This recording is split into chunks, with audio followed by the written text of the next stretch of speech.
Au milieu de l'un des grands déserts d'Afrique, se cache un monde luxuriant. Un coin de nature indomptée, comme il n'y en a pas d'autre sur Terre. Abreuvé par une immense rivière venant des montagnes lointaines.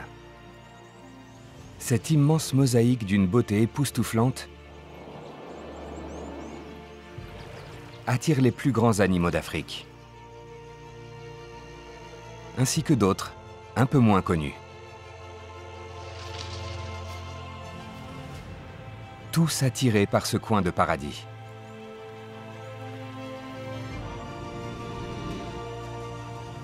C'est le joyau du désert du Kalahari. Le delta de l'Okavango.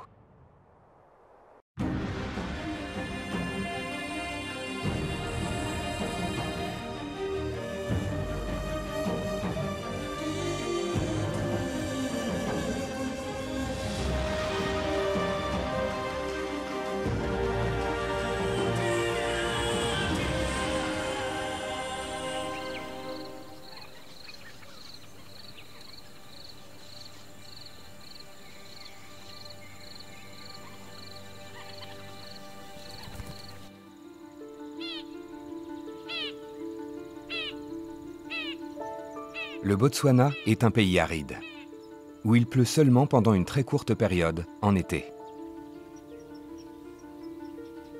La majeure partie du pays est un désert. Et pourtant, on y trouve l'un des endroits les plus verdoyants d'Afrique. Le delta de l'Okavango. Comment cette eau, si rare en cette région, est-elle arrivée là ? Le delta de l'Okavango est une véritable anomalie de la nature. Un grand bassin d'eau en plein milieu du désert aride du Kalahari, créé par l'Okavango. Une rivière qui coule sur 1600 km depuis les plaines d'Angola jusqu'au bassin du Kalahari.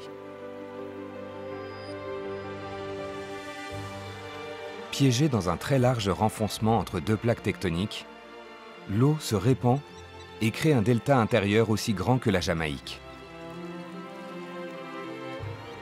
Offrant des habitats naturels assez variés pour accueillir toutes sortes d'espèces. Des plus dépendantes de l'eau à celles qui n'en ont pas besoin. Et des plus petits animaux aux plus imposants de tous.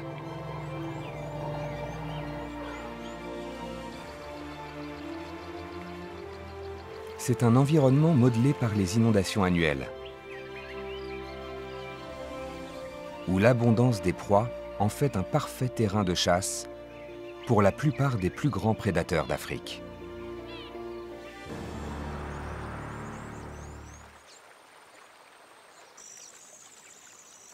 Nous sommes en juin, au pic des inondations dans le delta. Et l'eau a absolument tout recouvert. Ce qui est idéal pour l'éléphant. L'éléphant d'Afrique est le plus grand mammifère terrestre. Il se nourrit de différentes plantes. Un mâle adulte peut peser jusqu'à 5 tonnes. C'est le plus grand mammifère terrestre au monde.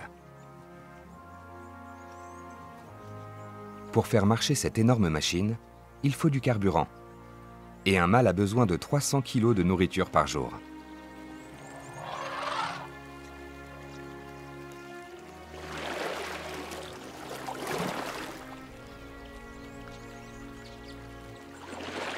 Heureusement, le delta comprend de nombreuses îles, toutes très vertes.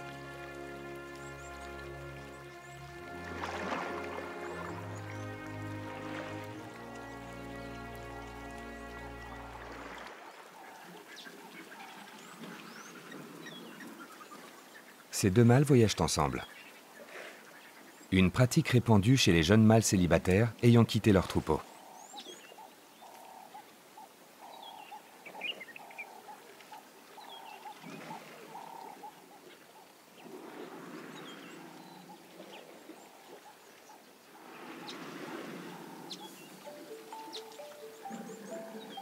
Pour le plus jeune, c'est l'occasion de recevoir des leçons de survie de la part de son compagnon plus grand et plus expérimenté.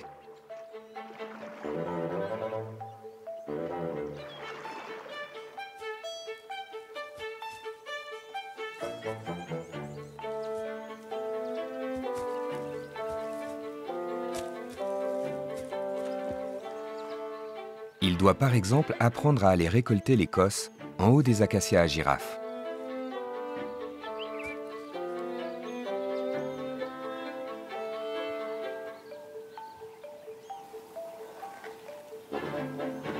Les cosses sont trop hautes pour qu'il les arrache. Mais ce mâle sait comment les récupérer. Il a perfectionné sa technique.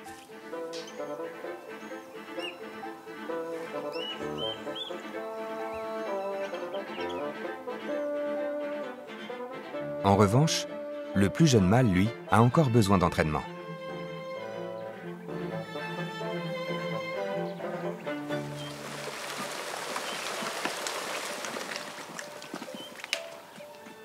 Cette pratique est la preuve de la très grande intelligence de ce noble pachyderme.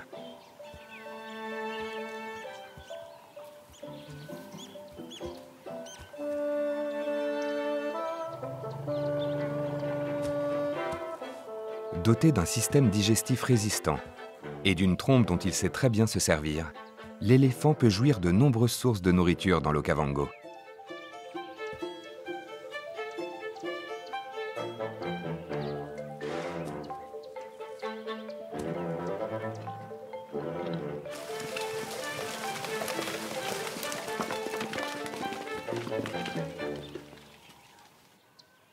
Mais l'appétit vorace des éléphants peut être dévastateur.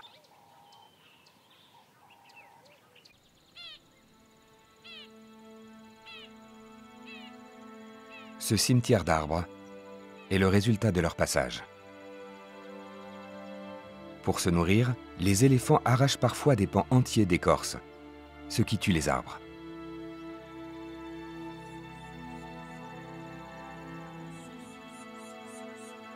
Cette pratique destructrice a en réalité de bons côtés. De cette façon, les branches des arbres ne forment pas une voûte au-dessus du sol, et ainsi, la lumière peut atteindre l'herbe, ce qui influe énormément sur les biomes de la savane sur le continent. Cela permet également la création de micro-habitats pour une espèce plus petite.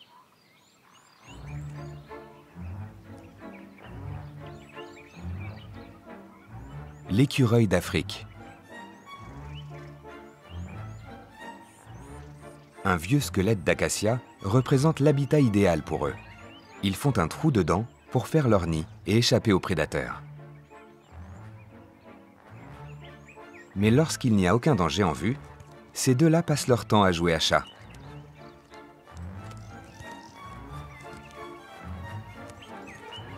L'écureuil d'Afrique vit entouré uniquement de sa famille et repousse tous les écureuils n'ayant pas la même odeur que les membres de sa famille. Pour s'assurer que tous les membres de leur famille ont la même odeur, les écureuils se font mutuellement leur toilette et ils n'oublient aucun recoin. Leur longue queue, représentant la moitié de leur longueur totale, qui est de 35 cm, est indispensable à leur équilibre.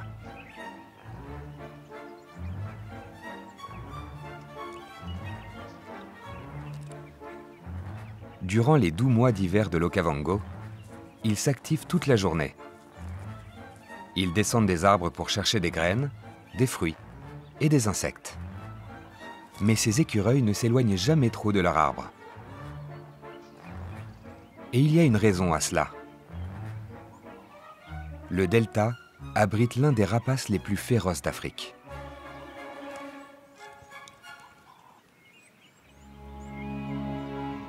L'œil télescopique de l'aigle martial peut repérer un écureuil à 6 km.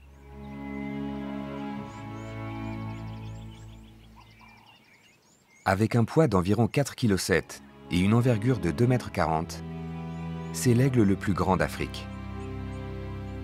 Sachant qu'il est capable d'attraper des proies 2 fois plus lourdes que lui, un petit écureuil est un encas idéal pour cet immense oiseau.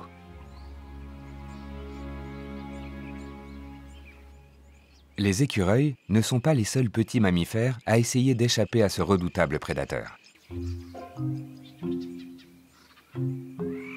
Cette ancienne termitière sert aujourd'hui d'abri à un groupe de mangoustes naines qui, tout comme les écureuils, ont trouvé un petit coin de paradis dans l'Okavango. C'est la plus petite espèce de la famille des mangoustes, ne pesant que 350 grammes et mesurant 25 cm.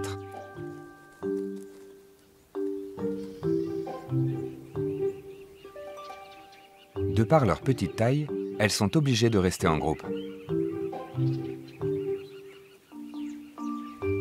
Ainsi, certaines peuvent faire le guet, pendant que d'autres partent à la chasse.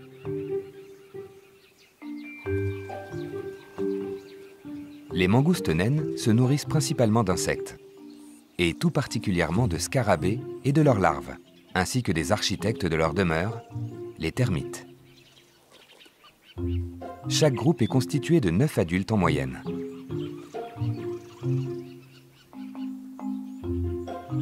Au sein du groupe, seul le couple le plus vieux, le couple dominant, peut se reproduire.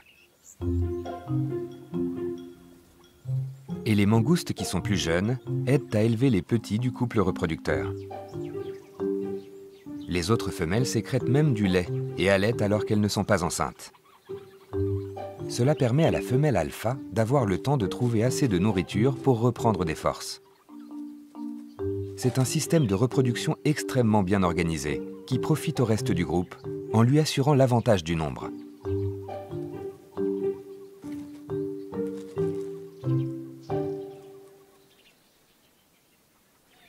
La plupart des petites créatures de l'Okavango s'installent sur les îles plus sèches du delta, loin de cette eau omniprésente. Mais pour elles, le vrai danger vient d'en haut. Et pas seulement de l'aigle martial. La diversité des habitats naturels dans le delta offre un parfait refuge à plus de 480 espèces d'oiseaux, y compris plusieurs rapaces. Le plus grand hibou d'Afrique vit également ici. Le grand-duc de Véro ne pèse pas moins de 2,3 kg. Rapace principalement nocturne, il chasse parfois pendant la journée et peut soulever des proies bien plus grosses qu'une mangouste naine. Mais le rapace le plus habile du delta est l'aigle pêcheur d'Afrique. Il y a plus d'aigles pêcheurs le long des cours d'eau riches en poissons du delta que sur le reste du continent. Bien que reconnus pour leur talent de pêcheurs, ils volent souvent les proies d'autres oiseaux, y compris l'aigle martial et le bateleur des savanes. Comme l'aigle pêcheur, cet impressionnant rapace est très territorial. Il se perche sur les branches des arbres desséchés afin de surveiller son domaine. En plus de chasser de petits mammifères, cet oiseau se nourrit également de ce qu'il trouve dans la nature. Il est très doué pour trouver des carcasses avant les charognards les plus affamés du delta.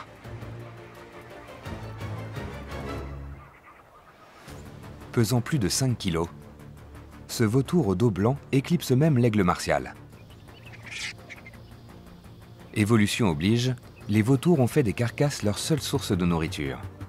Carcasses qui, dans ce delta peuplé principalement de mammifères, ne viennent jamais à manquer. Ils sont capables de dévorer jusqu'à 1 kg de viande en moins de 5 minutes. Cependant, d'autres animaux du delta sont des tueurs nés. Et rares sont ceux qui surpassent le plus gros canidé d'Afrique, le lycaon. Également connu sous le nom de loup-pin, c'est l'un des prédateurs les plus menacés d'Afrique. Il en reste à peine 5000 dans le monde.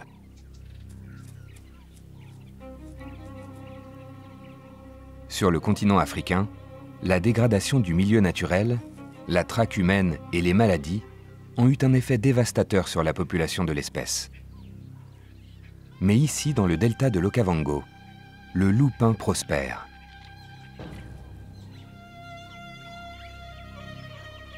chaque membre de cette meute de 8 loups a un pelage unique. Comme chez les mangoustes naines, seuls les mâles et les femelles dominants se reproduisent. Une fois nés, les bébés loups sont gardés en quarantaine dans une tanière souterraine pendant les 3 premières semaines de leur vie. Le reste de la meute se charge de chasser et de ramener assez de nourriture pour nourrir la mère et ses petits.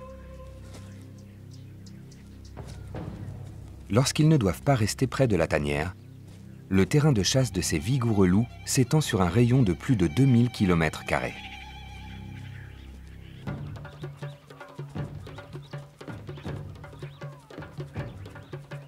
Comptant sur un travail d'équipe et sur leur endurance, plutôt que sur leur vitesse, ils épuisent leur proie.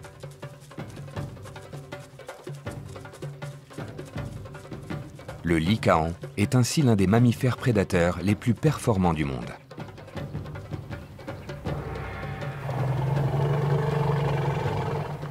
Mais un éléphant adulte ne recule devant rien.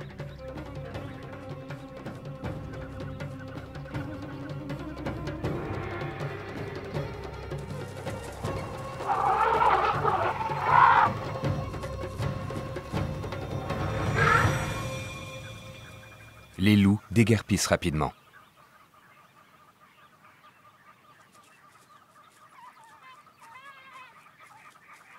Comme tous les prédateurs, ils rentrent souvent de la chasse le ventre vide. La meute se repose. En attendant que la chaleur du milieu de la journée retombe, les loups reprennent des forces pour la chasse de l'après-midi.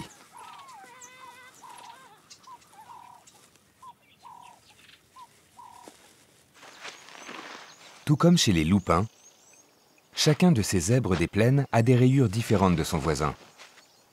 Leurs rayures sont l'équivalent de nos empreintes digitales. Et comme les loups, les zèbres dépendent de ce que leur fournit l'Okavango pour survivre. Ce troupeau de zèbres est dirigé par un seul mâle. Le troupeau doit boire régulièrement. Les zèbres s'éloignent rarement à plus de 12 km d'un point d'eau. Mais ils ne sont pas là que pour l'eau. Ces zèbres ont un besoin alimentaire assez particulier qu'ils peuvent satisfaire ici dans l'Okavango. Durant la saison sèche, ils manquent de minéraux. Ils compensent ce manque en mangeant des dépôts naturels riches en sel trouvés dans des endroits connus sous le nom de salants.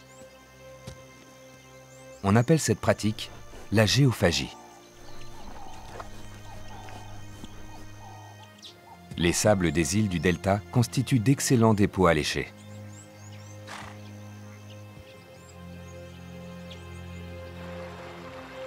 On retrouve aussi des minéraux sous d'autres formes, plus étranges.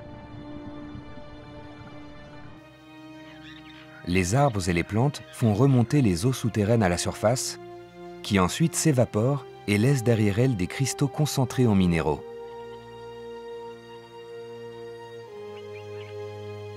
Ces cristaux se regroupent en petits amas et donnent l'impression d'une nappe de neige sous le soleil ardent d'Afrique.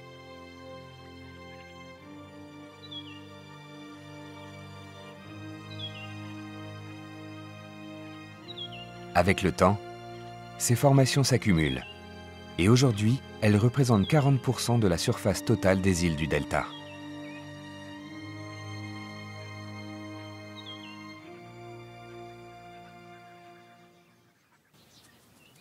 Les troupeaux d'impala complètent également leur alimentation grâce à des dépôts naturels riches en minéraux.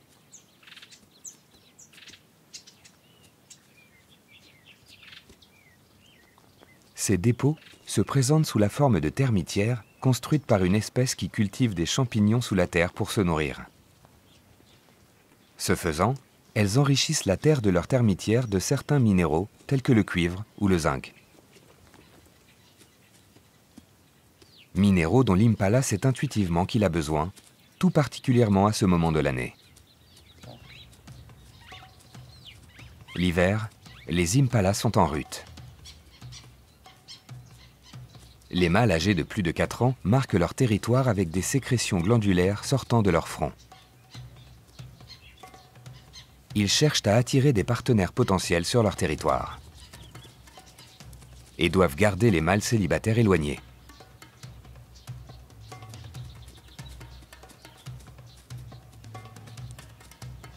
Ce mâle a de la concurrence.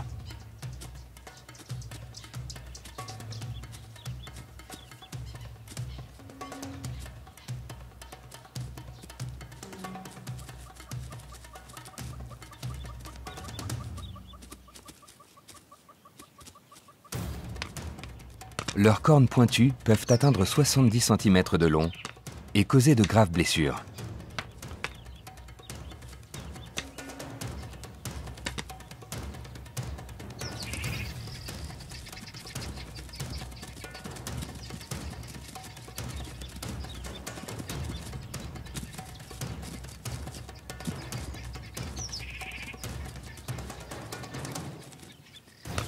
Il sait parfaitement comment se battre. Il repousse son adversaire grâce à sa posture et à sa confiance en lui.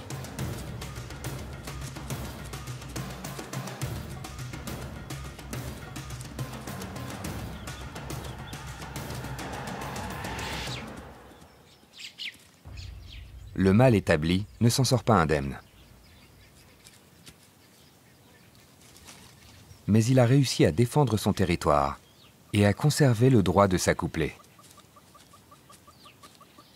Après le rut, les mâles ne ressentiront plus le besoin de défendre leur territoire et se regrouperont en troupeaux de célibataires ou rejoindront des troupeaux reproducteurs. Et 7 mois plus tard, des bébés impala naîtront à quelques jours d'intervalle les uns des autres. Pile au même moment que le début de la saison des pluies. Les inondations aidant la végétation à pousser, l'herbe des îles arides devient alors plus nourrissante. Et seule la saison des pluies les rend à nouveau verdoyantes. Le fait que le rut ait lieu à ce moment précis offre aux jeunes impalas les meilleures chances de survie. Mais cela peut représenter un danger pour les adultes si leur envie de se reproduire leur fait baisser la garde. L'impala est un des mets favoris de l'un des prédateurs les plus furtifs du delta. Le léopard est l'espèce de chat sauvage la plus répandue, vivant aussi bien en Afrique subsaharienne qu'en Asie. Cette jeune femelle atteindra un poids d'environ 60 kg et fera la même taille qu'un impala mâle adulte.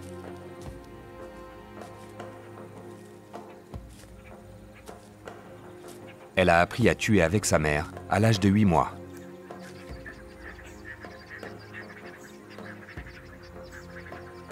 Et depuis qu'elle a 2 ans, elle vit et doit se débrouiller seule.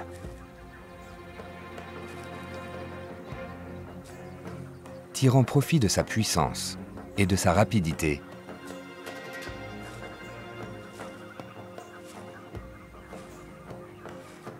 elle n'agit que si elle réussit à s'approcher à moins de 20 mètres de sa proie, et idéalement à 5 mètres. Plus facile à dire qu'à faire.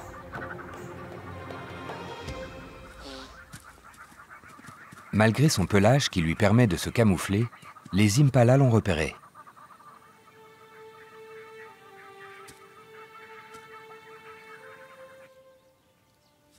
Lorsqu'elle ne chasse pas, elle monte dans les arbres.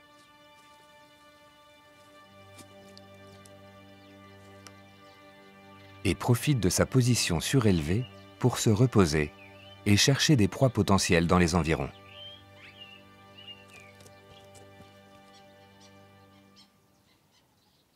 Les léopards chassent différentes espèces d'animaux, dont des reptiles, des oiseaux et même des poissons. Mais ils mangent essentiellement de jeunes antilopes. Et ça tombe bien, le delta en regorge.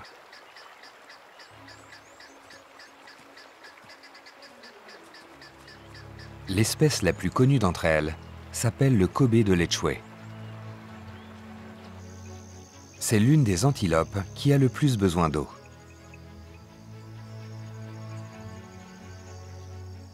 Elle se nourrit de jeunes pousses aux extrémités des plaines d'inondation du delta.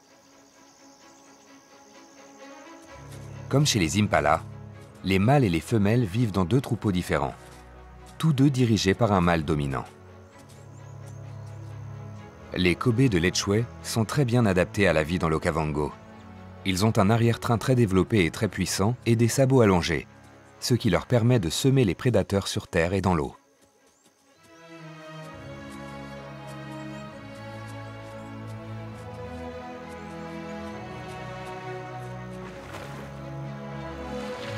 Leur course majestueuse à travers les plaines humides est l'une des images caractéristiques du delta de l'Okavango.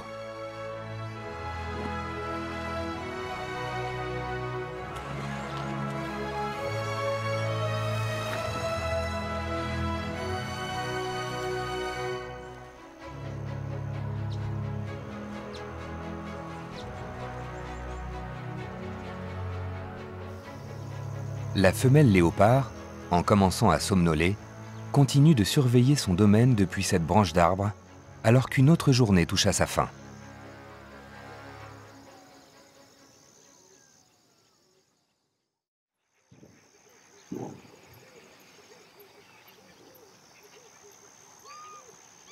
Alors que le rapide Kobe de Lechwe sautille à travers les eaux du delta, une autre icône de l'Okavango, un peu plus imposante, opte pour un rythme beaucoup moins soutenu. Il s'agit de l'hippopotame. Pesant plus de 2 tonnes, les hippopotames génèrent énormément de chaleur corporelle. Et leur peau poreuse évacue l'eau beaucoup plus rapidement que celle de la plupart des mammifères.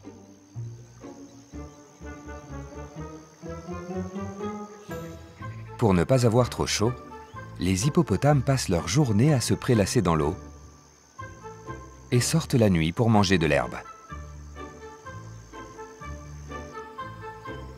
Les chemins qu'ils créent en entrant et en sortant de l'eau aident à façonner et à diriger les flux d'eau du delta.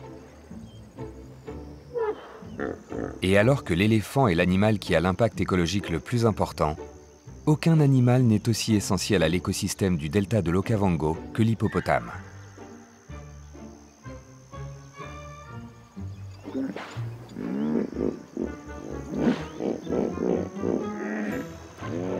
Les mâles adultes défendent ardemment leur territoire. Et ils ont une manière unique de répandre leur odeur. Bien que lancer des excréments peut à première vue sembler peu hygiénique, cette pratique permet aux plantes de pousser plus vite, ce qui favorise ensuite la survie d'autres espèces.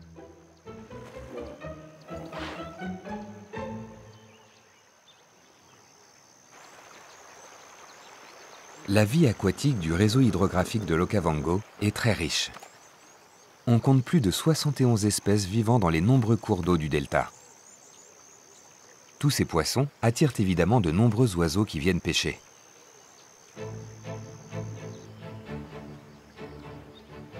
Un martin pêcheur pie observe le lac depuis son perchoir.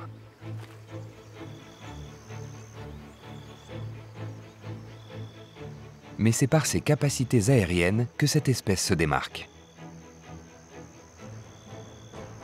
Pesant environ 85 grammes, les martins pêcheurs pie sont les plus gros oiseaux du monde à pouvoir voler sur place. Et ils le font beaucoup plus que n'importe quel autre oiseau. Ils attendent patiemment le moment idéal pour plonger. Même s'ils rentrent parfois bredouilles,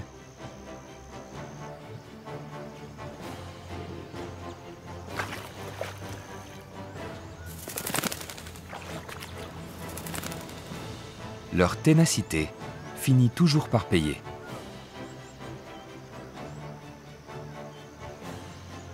Cet oiseau pêche sans cesse, car il a besoin d'avaler la moitié de son poids par jour.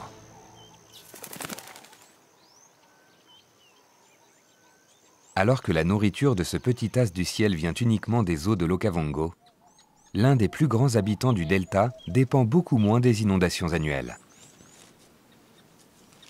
Les girafes s'hydratent principalement en mangeant.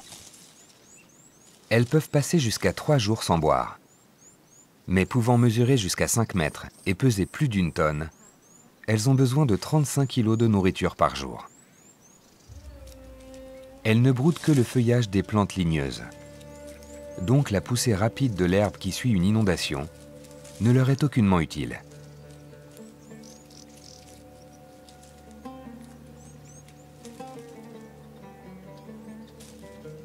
Pour trouver leur nourriture sur les îles sèches du delta, elles comptent sur les zones recouvertes d'un arbre appelé mopane. Le mopane est un arbre qui résiste extrêmement bien à la sécheresse. Il est le dernier à perdre ses feuilles lors de la saison sèche. Le museau allongé et la langue préhensile de la girafe lui permettent de choisir sa nourriture. Elle n'arrache que les meilleures feuilles. Les girafes vivent la plupart du temps en groupe. Ces groupes n'observent pas d'organisation fixe.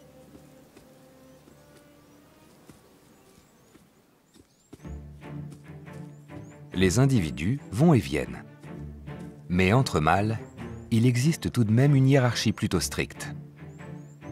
Les deux mâles se mesurent mutuellement.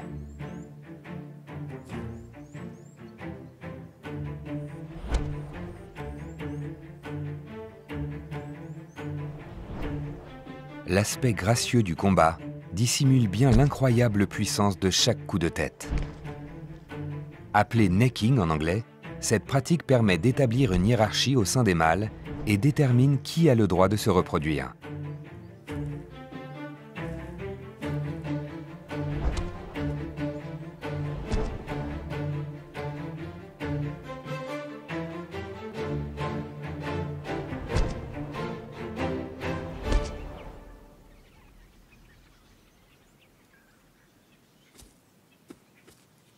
Alors que les mâles se préoccupent de savoir qui est le plus fort, les girafons doivent faire attention en grandissant près de l'Okavango.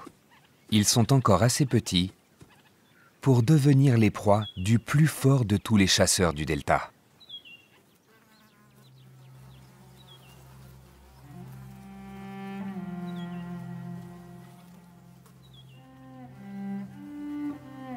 Un lion mâle est très imposant, mesurant environ 1,20 m à hauteur d'épaule et pesant environ 190 kg. Seul félin vraiment social, le lion vit en troupe allant de 2 à 12 femelles adultes, plus leurs petits.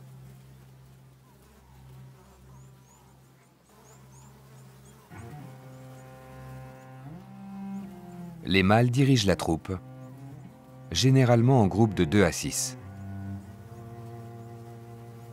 Les lions se servent du travail d'équipe ainsi que de leur incroyable force pour avoir le dessus sur les plus grosses proies.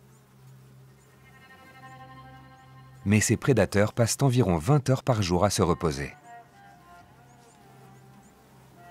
Leur vie est un entrelacement de longues périodes de repos et de courts moments d'action.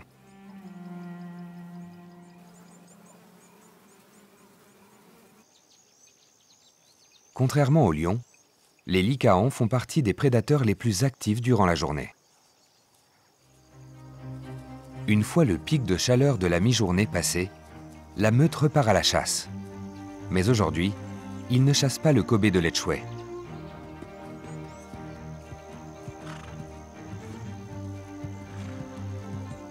Les zèbres sont l'une des plus grosses proies chassées par les lycaons.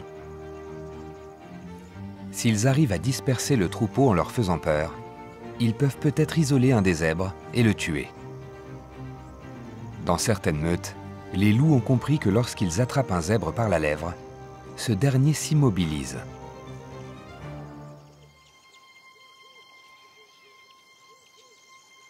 Un étalon de 300 kg peut porter des coups fatals à l'un de ces loups, bien fluets en comparaison.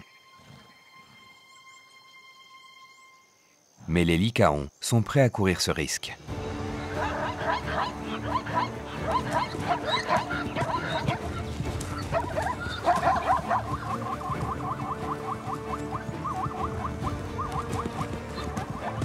Faire front commun est la meilleure option pour les zèbres.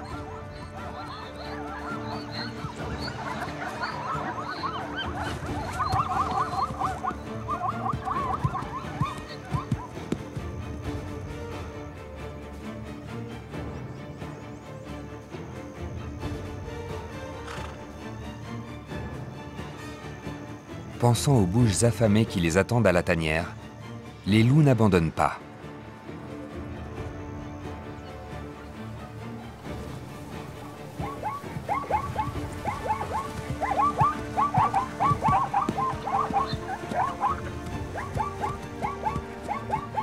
Le réflexe des zèbres, de résister plutôt que de fuir, paye.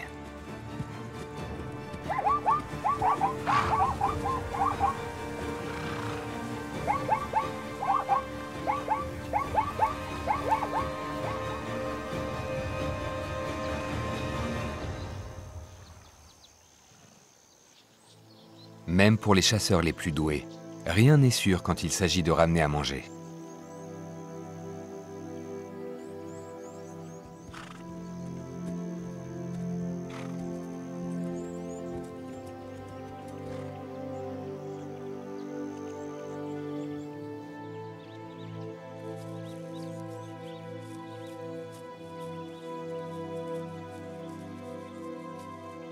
De retour à la tanière, la femelle alpha accueille la meute avec à la fois enthousiasme et inquiétude. Elle espère que les mâles vont recracher de la viande pour elle et ses petits.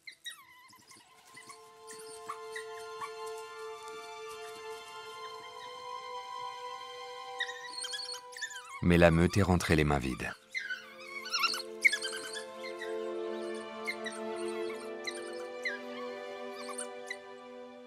Bien que la chasse d'aujourd'hui n'ait rien donné, dans l'ensemble, le delta fournit à ces animaux très menacés une vie stable, leur offrant l'espace dont ils ont besoin pour s'éloigner des barrières et des armes des hommes.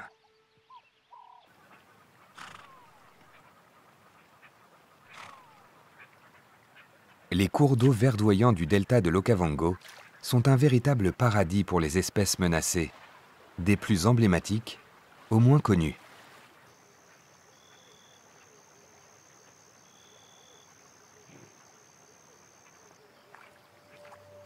Les zones humides du delta permettent à ces grues caronculées de survivre.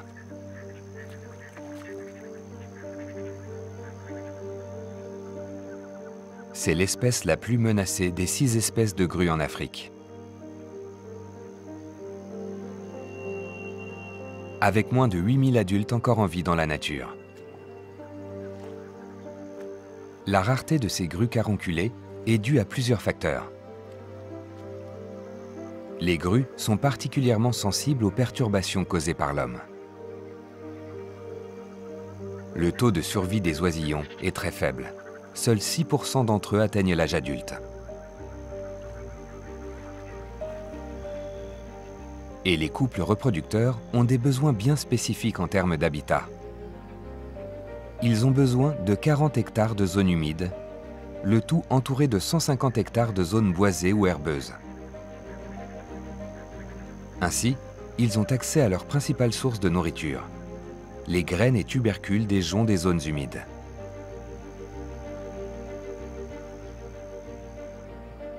La mosaïque de cours d'eau et d'îles du delta offre cette exacte combinaison.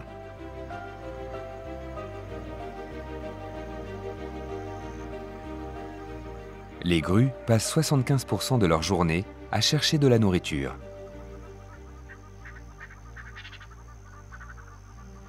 Creusant avec leur bec pour trouver ces tubercules cachés sous la terre.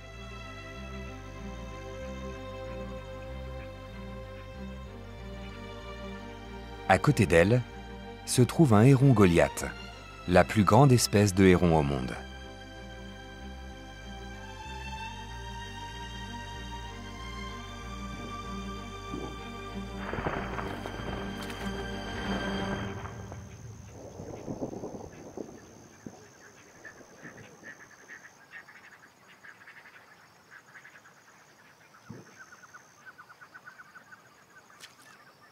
Ces vanneaux armés prospèrent dans les zones humides où l'herbe est courte.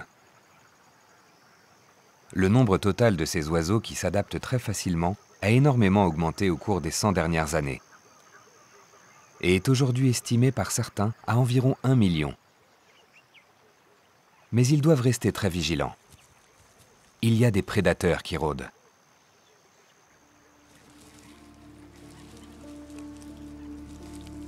Le varan du Nil est l'une des plus grosses espèces de lézards en Afrique.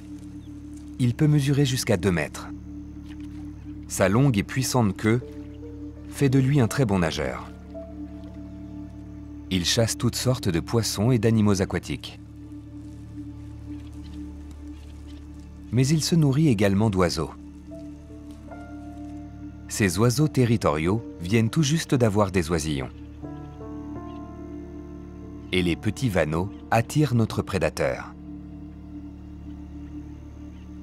Mais il doit d'abord s'occuper des parents. Les vanneaux armés sont connus pour être agressifs. Ne tenant apparemment pas compte de leur petite taille. Les adultes surveillent les oisillons chacun leur tour. L'un reste près d'eux pendant que l'autre part à l'attaque des prédateurs potentiels.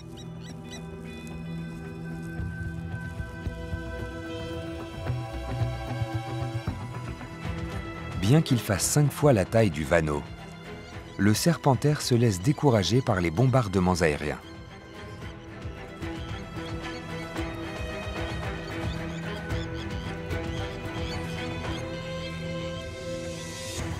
Cet oiseau, principalement terrestre, arpente les environs à la recherche d'une proie qu'il pourra battre à mort à l'aide de ses longues pattes.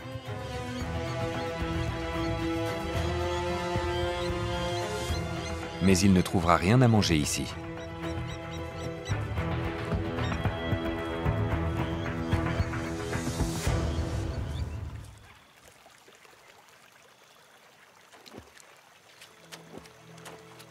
Après l'excitation des nombreux plongeons, le vanneau se rafraîchit, exhibant ses armes secrètes contre les prédateurs.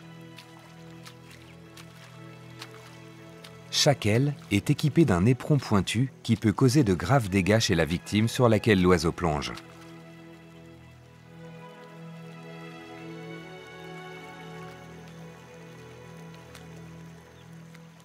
Cela explique pourquoi tant d'animaux plus gros que lui sont réticents à approcher ce petit oiseau batailleur.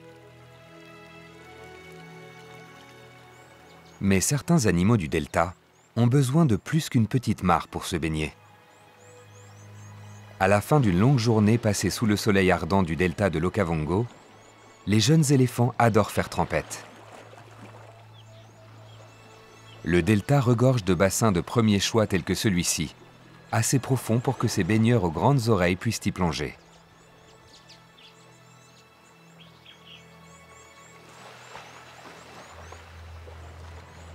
Les éléphants sont de très bons nageurs, pouvant traverser des lacs larges de 40 km. Pour les éléphants du delta de l'Okavango, ce petit plongeon est l'un des nombreux avantages à habiter ici.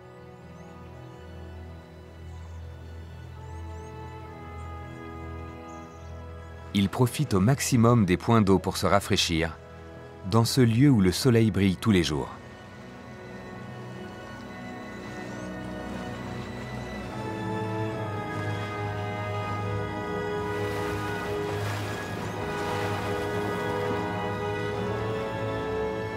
Pour ces gentils géants, il n'y a pas de meilleure façon de terminer la journée.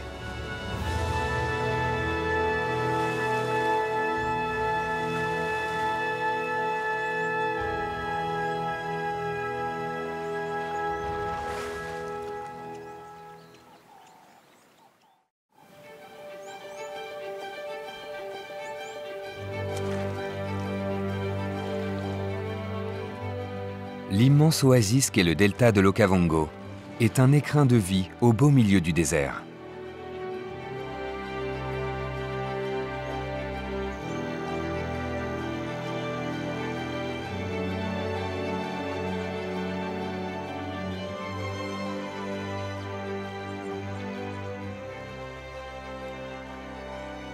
Ici, l'eau rencontre la terre, créant une diversité d'habitats naturels qui favorise le développement d'un nombre impressionnant de créatures. Les plus petites comme les plus grandes,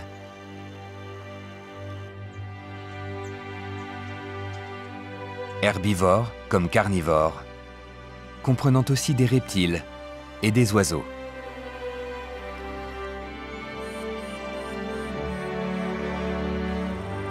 Le delta de l'Okavango nous offre un portrait de la nature dans sa forme la plus authentique.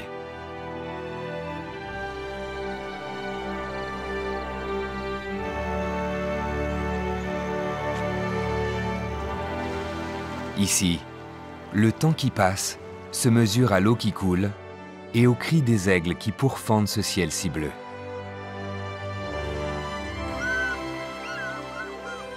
Ce magnifique delta de l'Okavango est un véritable paradis sur Terre.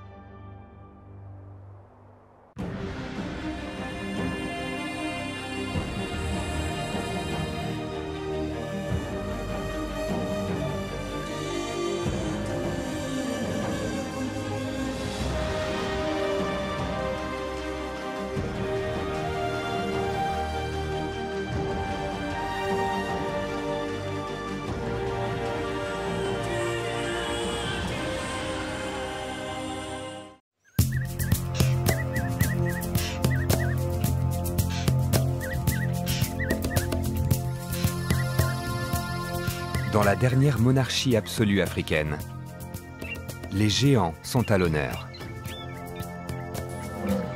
Avec leur force et leur taille démesurée, ils façonnent leur environnement.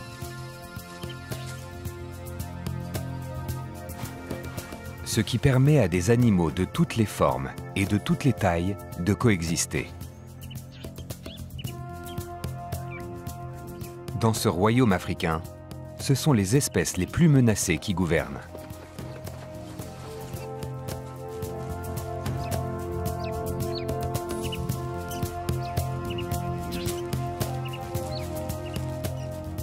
Bienvenue dans le royaume sauvage du Swaziland.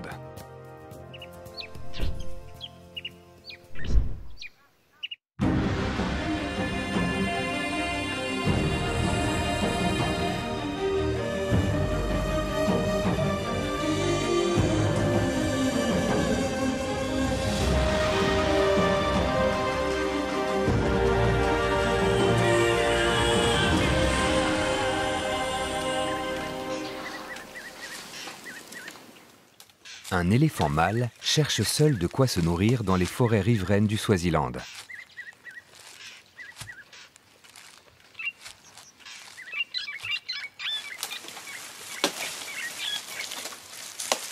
Tel un bulldozer, il abat les arbres pour trouver les feuilles les plus juteuses.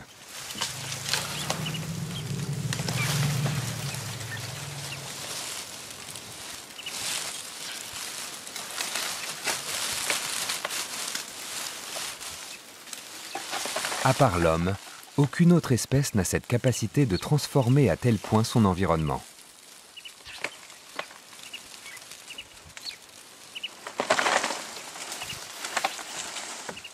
C'est pourquoi les éléphants sont vus comme la clé de voûte des espèces, celle qui permet aux autres animaux de survivre.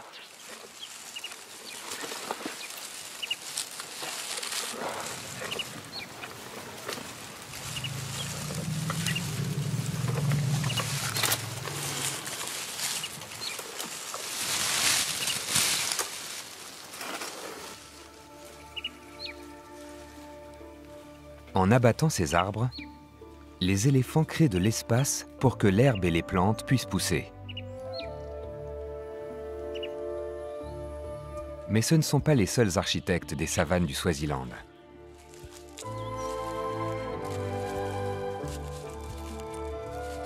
Les rhinocéros blancs ont un effet presque aussi conséquent sur leur environnement.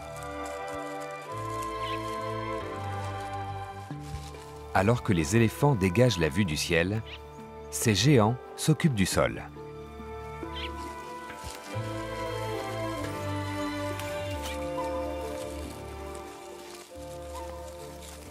Ce petit n'a que 10 mois. Il est trop jeune pour abandonner le confort maternel.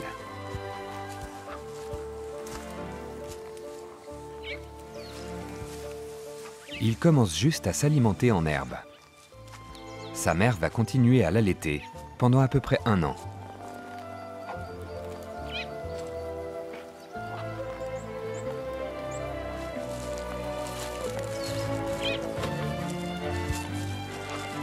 Un rhinocéros adulte pèse aussi lourd qu'un 4x4. Ce sont de vrais géants. Ce petit n'a donc pas fini de grandir. C'est pourquoi il est plus sage pour lui de rester près de sa mère.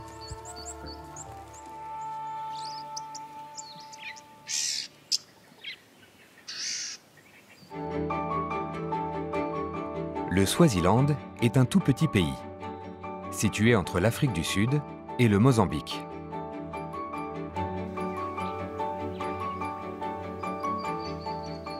De tous les pays du sud de l'Afrique, c'est sans doute celui qu'on associe le plus au braconnage.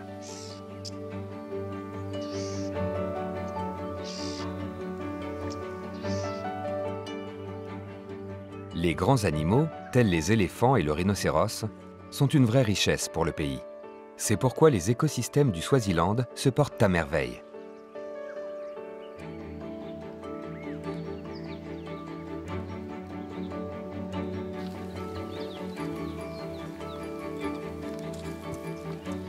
Depuis les vastes et plates savanes vertes parsemées d'arbres,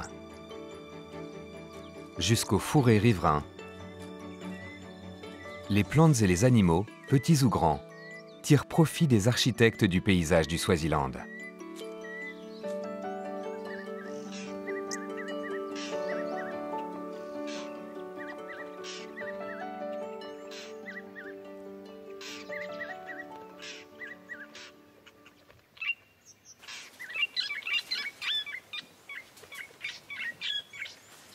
Les éléphants sont les principaux architectes de la vie sauvage swazie.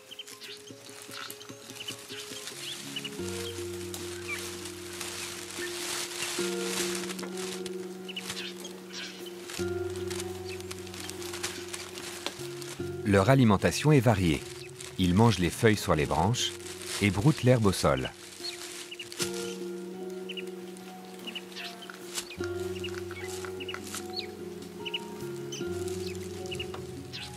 Leur trompe est un vrai atout. Elle leur permet d'attraper les feuilles à 6 mètres de haut dans la canopée.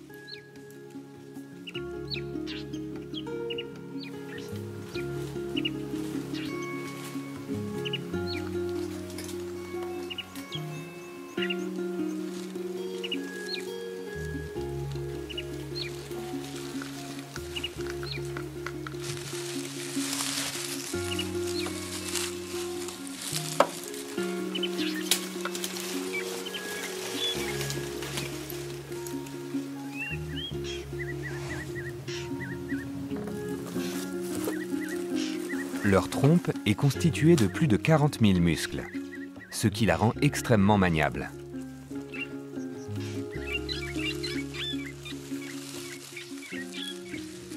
Le régime alimentaire des éléphants fait partie des plus variés de la savane. Ils ne se refusent absolument rien.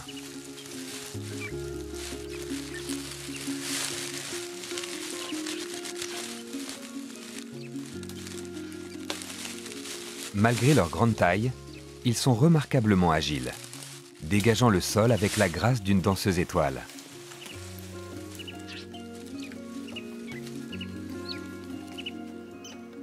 Ce mâle consomme près de 300 kg de nourriture par jour, soit approximativement 5% de son poids. Les glandes salivaires de sa bouche et de sa gorge produisent du mucus qui lubrifie les plantes les plus dures. Le système digestif de l'éléphant ne se débarrasse que de la moitié de la nourriture qu'il mange.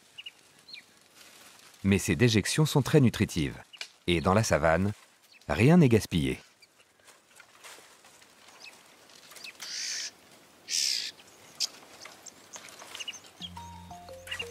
Ces excréments frais attirent rapidement 2 bousiers.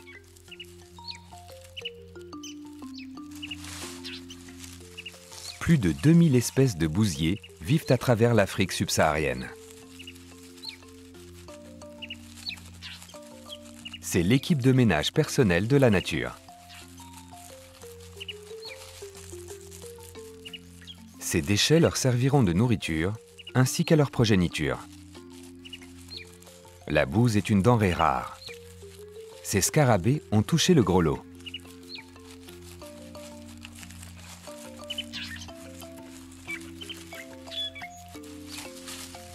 Le plus petit bousier s'attelle à former une boule parfaite.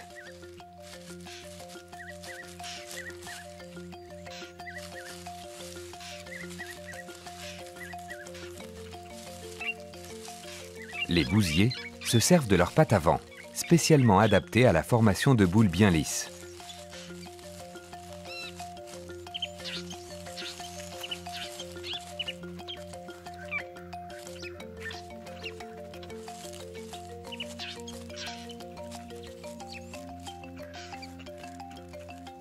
Mais dans ce milieu, il y a d'autres façons de se procurer une boule. Privé de boule, le gros scarabée éjecte le petit de son butin.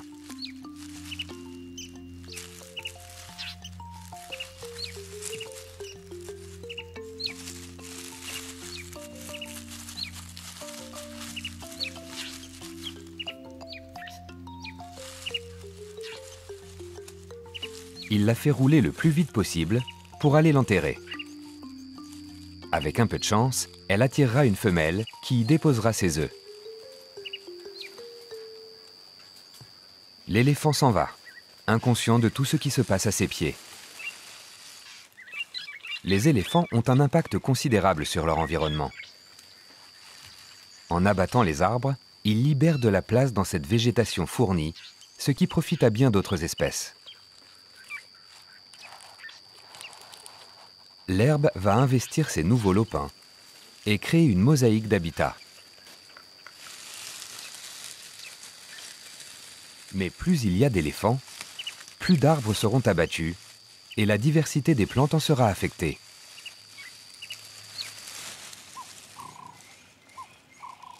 Au Swaziland, les éléphants ont un faible pour l'acacia Drepanolobium, un arbre réputé pour son tronc et ses branches irréguliers.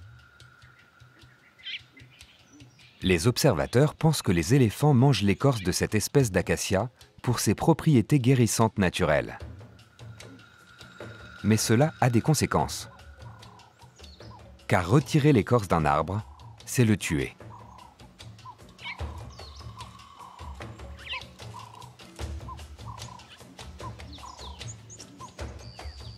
Mais même les troncs fissurés peuvent faire office d'abri.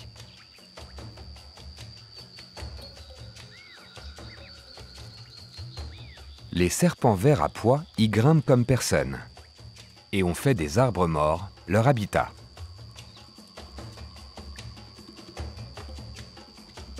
Ils vivent seuls, chassant les petits reptiles et les grenouilles.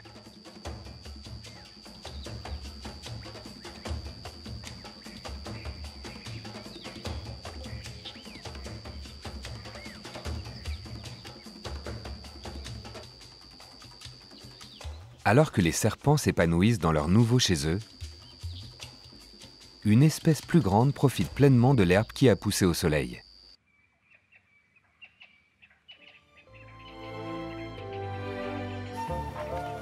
Le rhinocéros blanc, réputé pour ses grandes lèvres. Il ne tient pas son nom de sa couleur, mais d'une mauvaise traduction. En néerlandais, grand se dit veit, en référence aux grandes lèvres du rhinocéros. Les premiers explorateurs, des anglo-saxons, ont alors compris white, qui veut dire blanc en anglais. Ces rhinocéros sont donc depuis appelés rhinocéros blancs.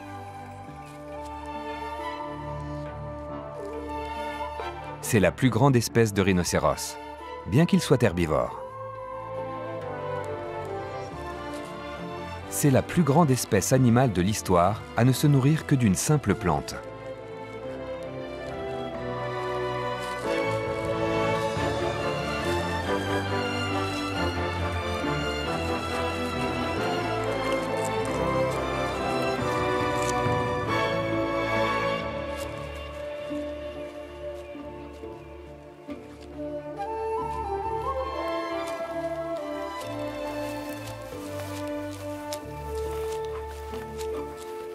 Ces gros brouteurs se satisfont à la fois d'herbes abîmées et sèches.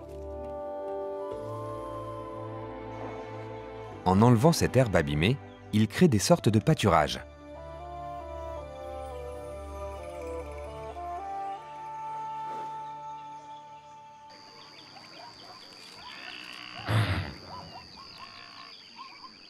Ils sont importants pour d'autres animaux, tels le gnou ou le zèbre, qui comptent sur les rhinocéros pour stimuler la pousse de l'herbe.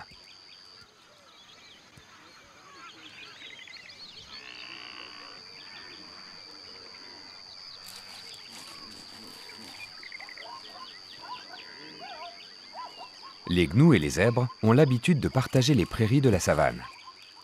Les zèbres mangent de l'herbe plus grande que les gnous. Il n'y a donc pas de conflit de nourriture entre eux.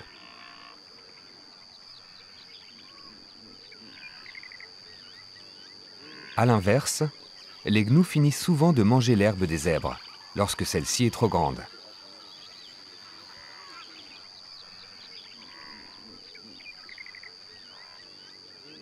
Cette région du Swaziland est trop petite pour abriter un prédateur comme le lion, qui a besoin de beaucoup d'espace et de domaines vitaux.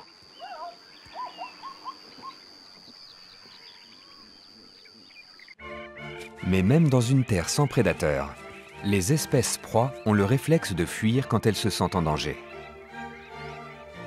Le sasabi est l'antilope la plus rapide d'Afrique.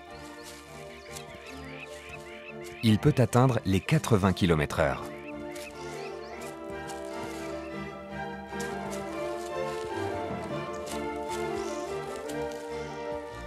Cette vitesse leur donne une certaine assurance.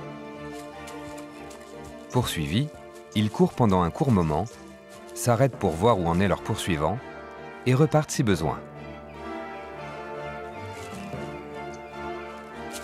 Les petits sont eux aussi de véritables athlètes. Ils sont capables de suivre un troupeau seulement quelques heures après leur naissance. Le pique-bœuf à bec rouge, lui, privilégie une base plus stable. Ces oiseaux emblématiques de la savane se reposent sur les grands mammifères pour survivre.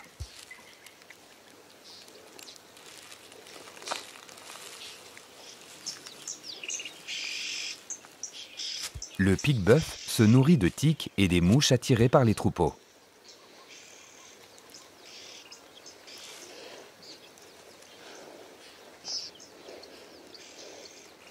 Leurs serres courbes et acérées leur permettent de s'accrocher parfaitement aux peaux et aux fourrures.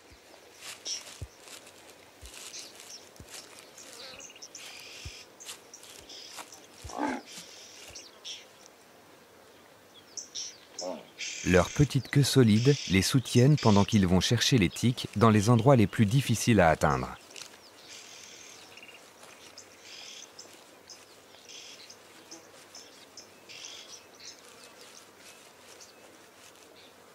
Les buffles tolèrent ces passagers sélectifs. Car en échange d'un repas facile d'accès, le pique-bœuf leur enlève les tiques porteuses de maladies et font également office de signal d'alarme.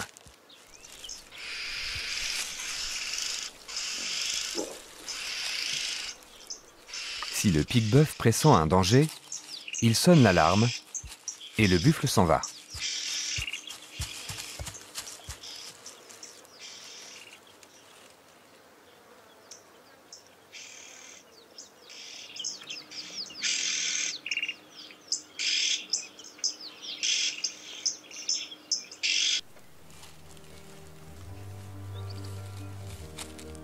En marge de la prairie, un troupeau de girafes se nourrit de tout ce qu'offrent les forêts riveraines.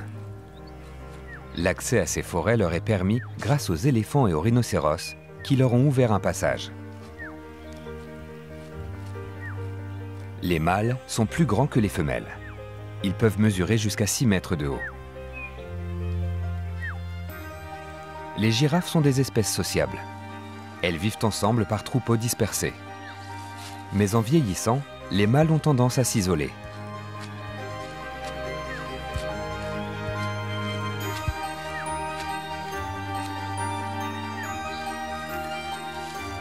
La rivalité entre les mâles donne lieu à de violents affrontements. Les femelles, elles, préfèrent se tenir à l'écart des conflits.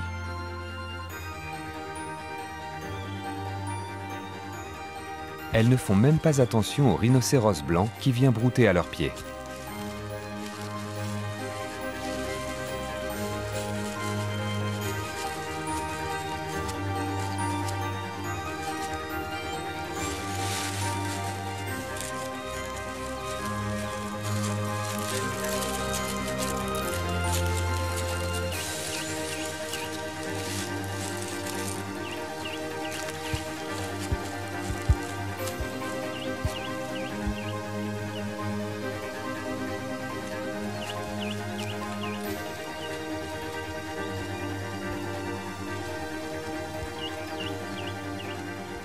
La touffe de poils présente sur leurs cornes distingue les femelles des mâles.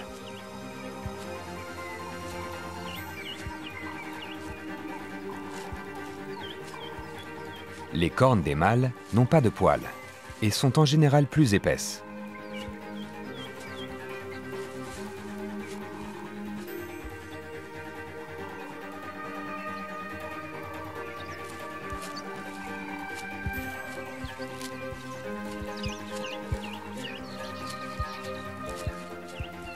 Alors que les girafes doivent aller chercher les feuilles dans la canopée, d'autres aventuriers habitent dans les buissons, un peu plus bas.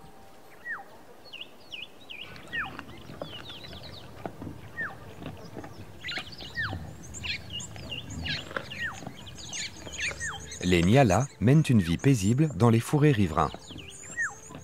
Ce sont des êtres polyvalents qui aiment inspecter les buissons et brouter de l'herbe. Mais cette femelle a même un os dans la bouche. Certains herbivores mangent des os quand leur nourriture est trop faible en minéraux. C'est ce qu'on appelle l'ostéophagie. Riches en calcium et en phosphore, les os participent au bon développement de leurs propres os.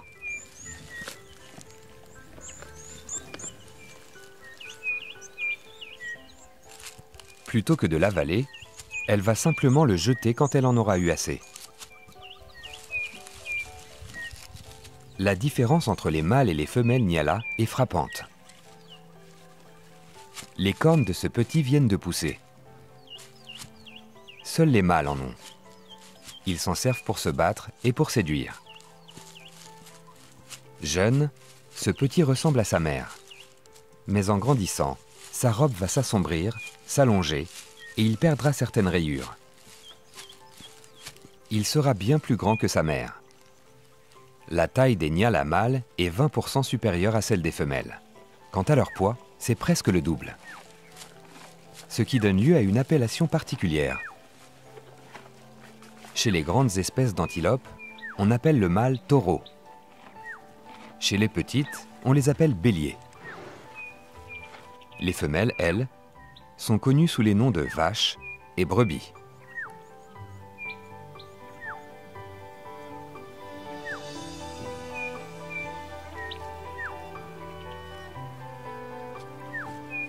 Du fait de leur taille, les Nyala mâles sont vus comme de grandes antilopes. On les appelle donc taureaux.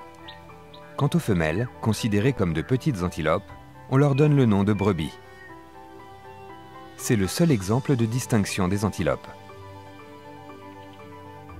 Ils se rassemblent rarement en troupeau.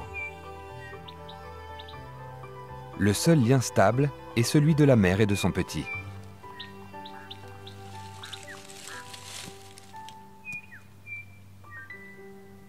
Même après avoir été sevrés à 6 mois, les petits Nyala vont rester avec leur mère jusqu'à ce qu'elles mettent à nouveau bas.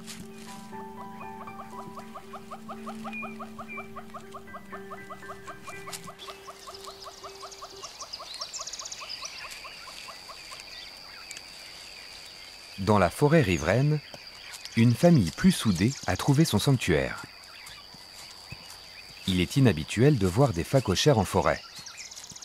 Ils se sont adaptés aux grandes prairies, aux savanes, et préfèrent éviter les zones de végétation fournie. Mais ces porcs malins ont compris qu'ici, il n'y avait pas de prédateurs, et qu'il n'y avait donc aucun danger à venir y chercher de quoi se nourrir.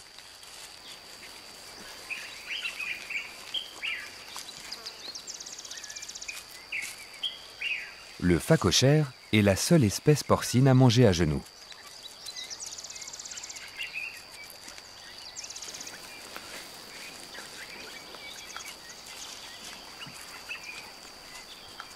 L'épaisse callosité qui s'est formée sur ses genoux l'aide dans ses recherches.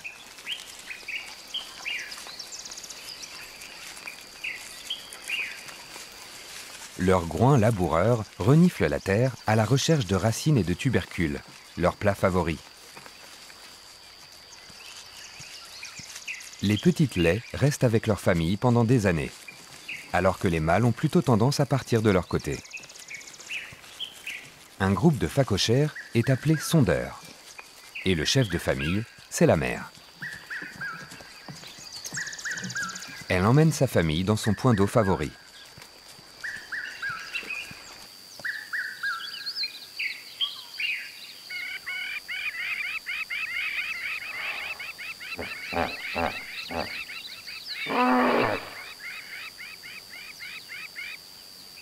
Les points d'eau sont des aimants naturels, et les allées et venues des géants ont d'importantes répercussions.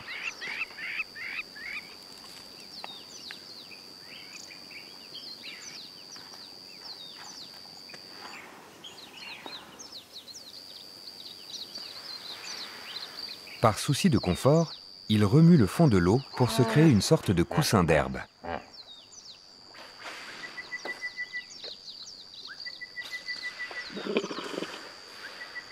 Les femelles rhinocéros blancs ont leur place de prédilection.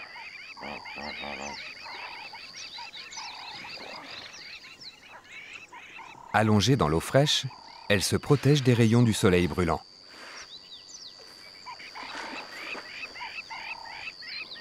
La peau des rhinocéros a beau être épaisse, elle ne les empêche pas d'avoir parfois de gros coups de soleil. Une couche de boue fait donc office de crème solaire, en plus de les débarrasser des parasites.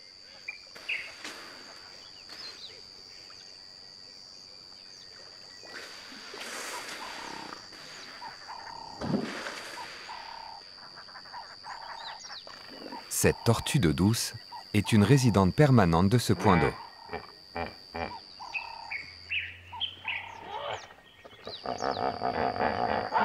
Elle mange tout ce qu'elle trouve.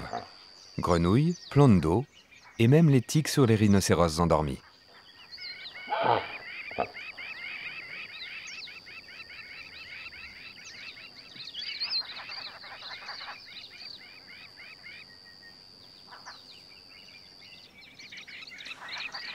Les rhinocéros essaient d'aller tous les jours au point d'eau.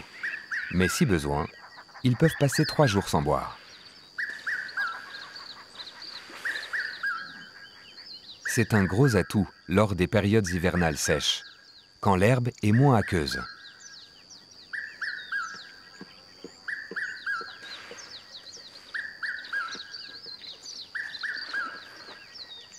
Les petits n'ont pas le même problème, car ils tètent le lait de leur mère.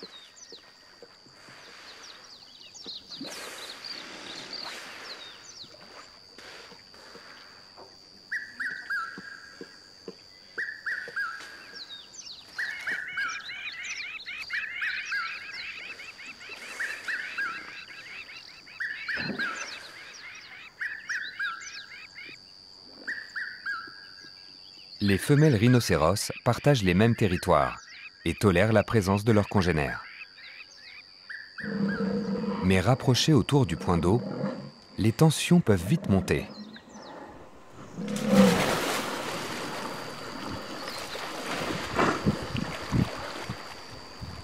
Mais ces tensions se dissipent rapidement sous la chaleur du soleil de l'après-midi. Les rhinocéros se calment avant que ça ne dégénère.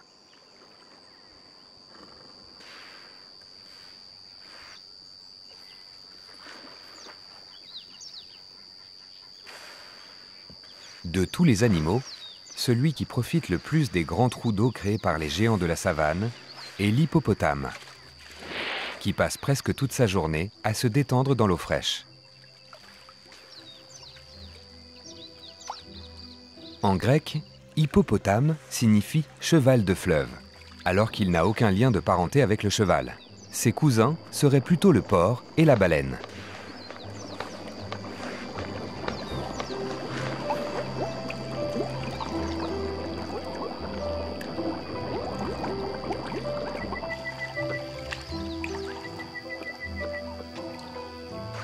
Le style de vie de l'hippopotame est des plus amphibiens.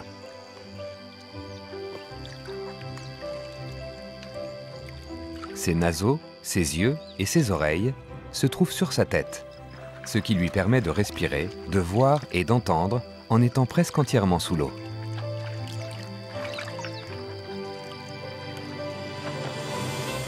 Mais curieusement, il ne mange pas sous l'eau.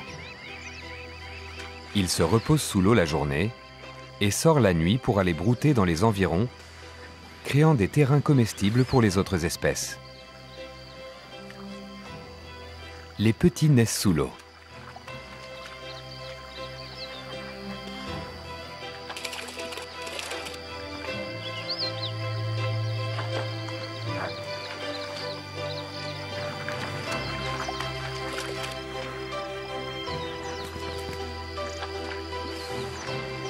Les bébés têtent même sous l'eau.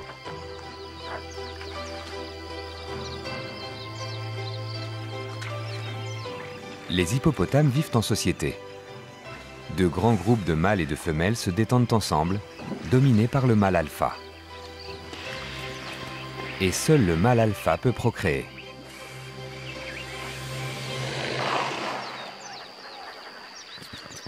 Les hippopotames ne restent ensemble que dans l'eau. La nuit, quand ils sortent brouter, ils se séparent. Pour éviter les coups de soleil, leur transpiration est dotée d'une crème solaire rouge naturelle. Donc, même si cet individu ressemble à un homme ayant passé trop de temps sur la plage, il n'a pas de coup de soleil.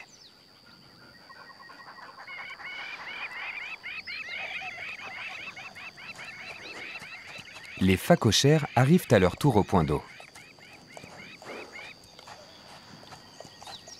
Du fait de leur petite taille, ils ne sont pas complètement en sécurité.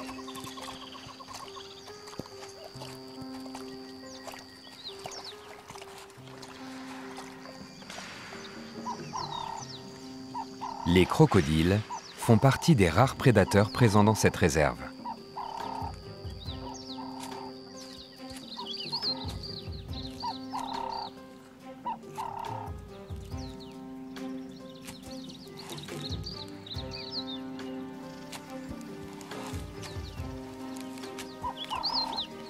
Les rhinocéros vont chacun leur tour renifler le crocodile en passant.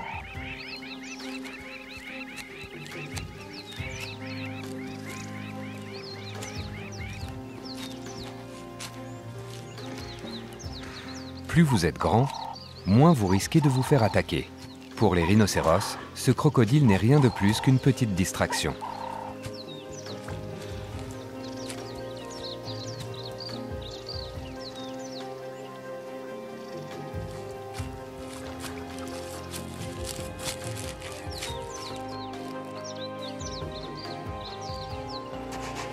Le crocodile a flairé une proie.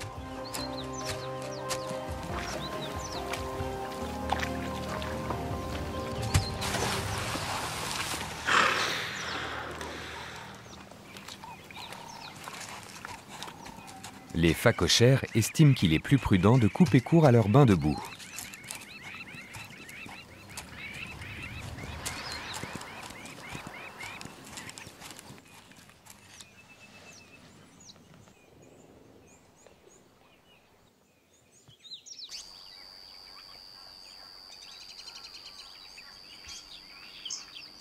Après s'être badigeonnés de crème solaire, les rhinocéros retournent brouter en plein soleil.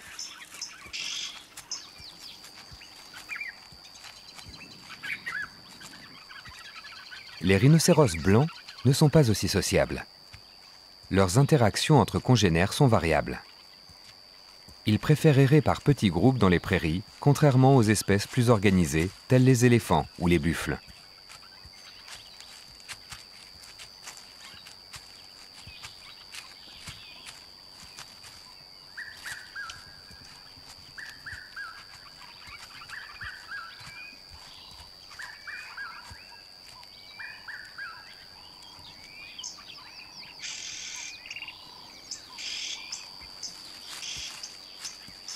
Les rhinocéros noirs sont moins nombreux que les rhinocéros blancs et ne pèsent que la moitié de leur poids.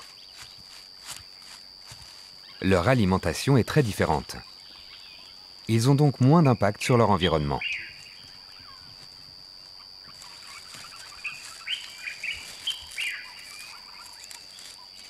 Le rhinocéros noir a une lèvre supérieure pointue et souple, ce qui permet de le différencier facilement de son homologue blanc.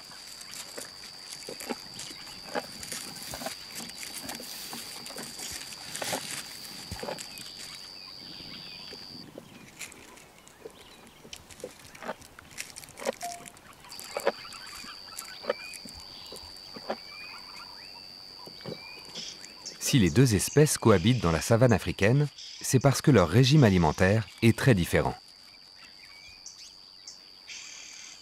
Grâce à sa lèvre préhensile, le rhinocéros noir aime sélectionner son repas dans les arbres et les fourrés.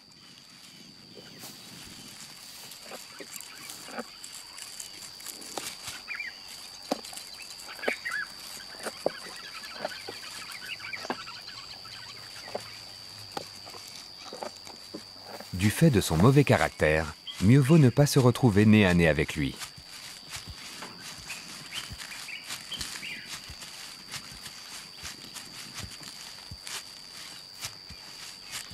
Lorsqu'il se sent en danger, il passe à l'attaque.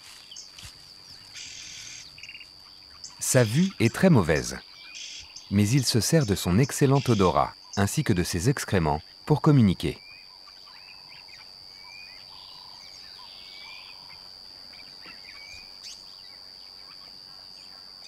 Les déjections marquent les territoires, en plus de sentir fort, ce qui joue un rôle important dans la communication des rhinocéros noirs. En plus des déjections, le rhinocéros noir mâle marque son territoire grâce à son urine. Les mâles sont les seuls à le faire.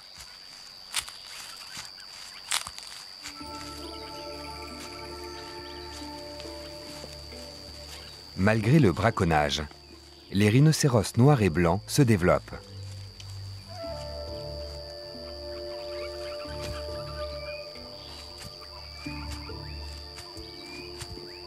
Plus de 300 rhinocéros sont tués chaque année pour leurs cornes. Un produit très prisé dans de nombreux pays d'Asie.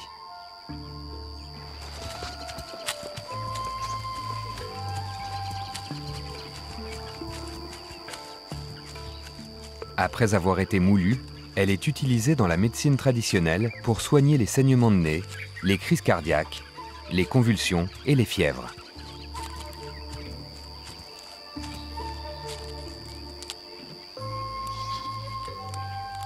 Mais la corne de rhinocéros n'est faite que de kératine, la même substance contenue dans les ongles humains. Et ses bienfaits médicaux sont encore approuvés.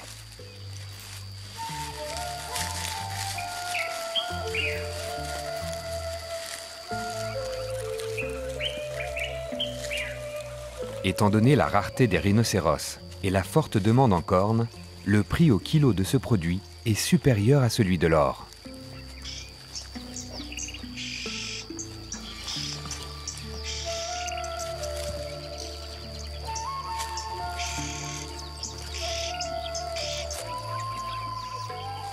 Si le braconnage n'est pas endigué rapidement, l'avenir du rhinocéros noir est incertain.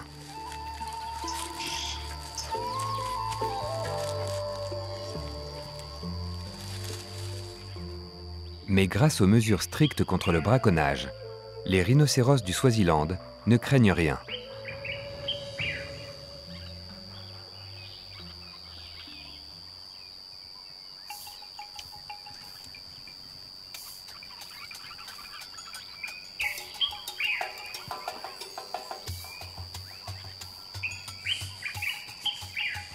Les vers parasites qui se reproduisent dans les déjections créent souvent des blessures sur la peau des rhinocéros. Mais bien que ces blessures puissent les gêner, elles ne constituent pas un danger mortel pour le rhinocéros.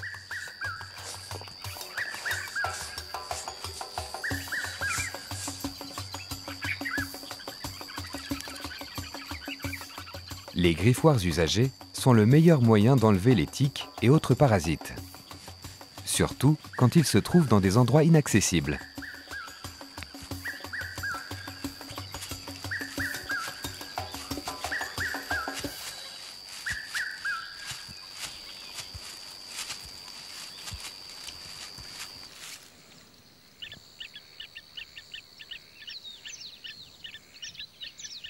C'est l'après-midi. Au point d'eau, 4 buffles mâles arrivent pour se désaltérer.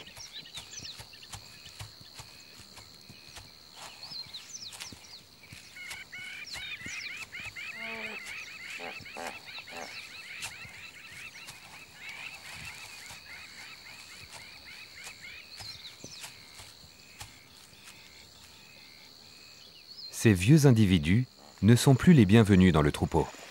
Le mâle dominant les a chassés.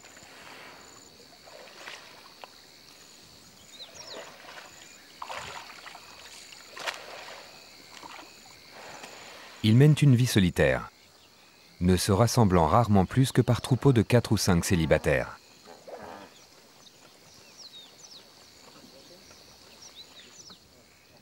On appelle ces vieux mâles dagas,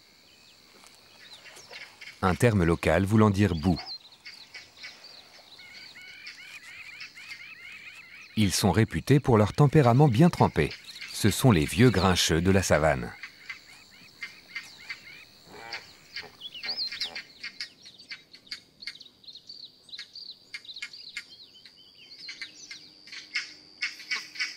Plus souvent entendus que vus, les pintades de pucerans arpentent les feuilles de la forêt riveraine autour du point d'eau.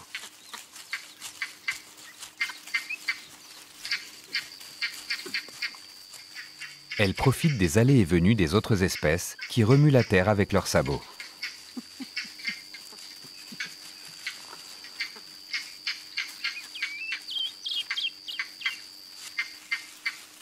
Ce grand groupe est constitué de plusieurs couples reproducteurs monogames. Ils restent groupés par mesure de sécurité et sont fidèles à leur habitat forestier.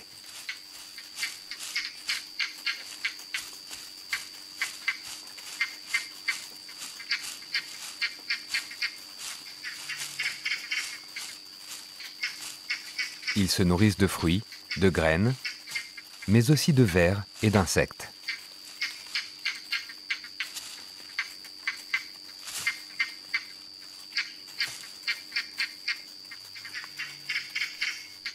Il leur arrive de suivre les singes verts et de récupérer les restes que ceux-ci font tomber.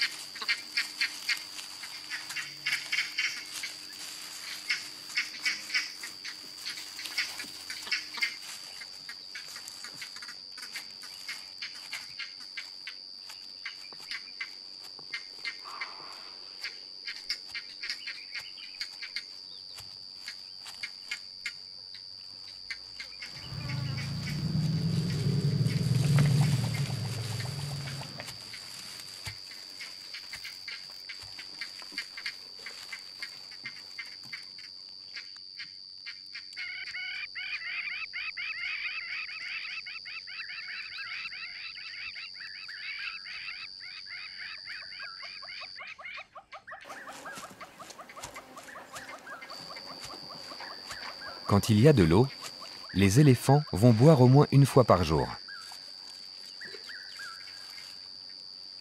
Ils peuvent boire jusqu'à 40 litres d'eau, leur trompe pouvant en contenir 9 à la fois.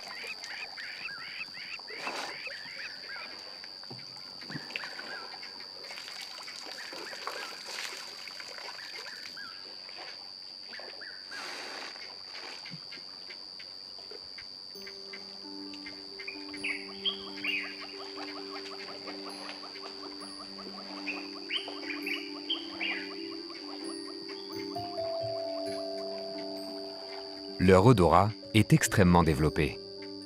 On l'estime 4 fois plus sensible que celui du limier.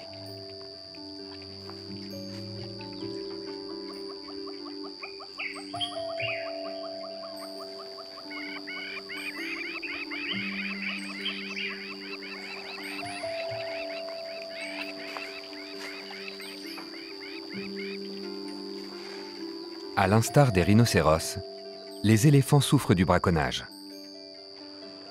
35 000 éléphants seraient tués chaque année en Afrique.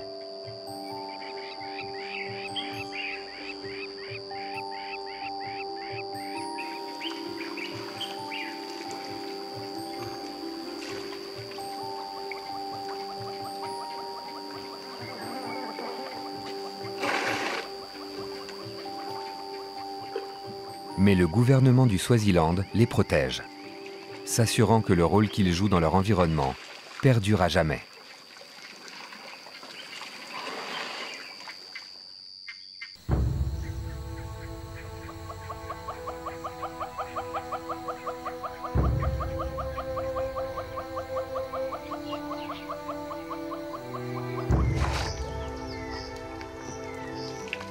Les savanes du Swaziland sont l'habitat de petits et grands animaux.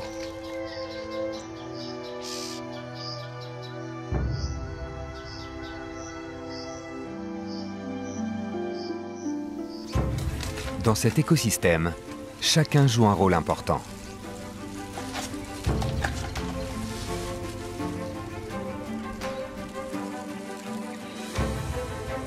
Certaines grandes espèces sont la clé de voûte d'une mosaïque d'habitats.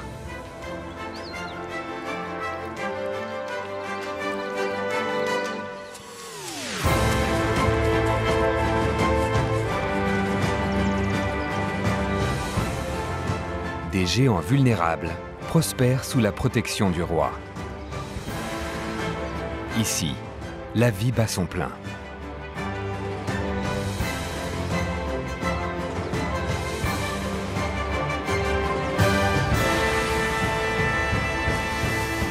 C'est le royaume sauvage du Swaziland.